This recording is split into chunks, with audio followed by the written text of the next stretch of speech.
In this video, I am going to show you how to delete a second Instagram account directly from your phone. It's quick and easy. So let's get started.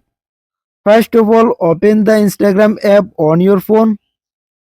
Then tap on your profile icon in the bottom right corner to go to your profile.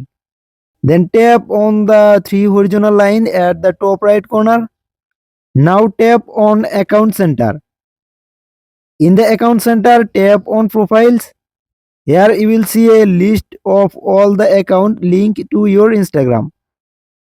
Now go back and tap on personal details, then tap account ownership and control. Next tap on deactivation or deletion.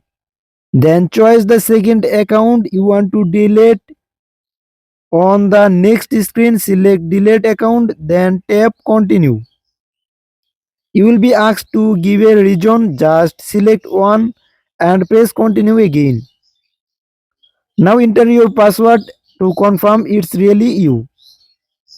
Finally tap on delete account and that's it. That is how you delete a second Instagram account step by step.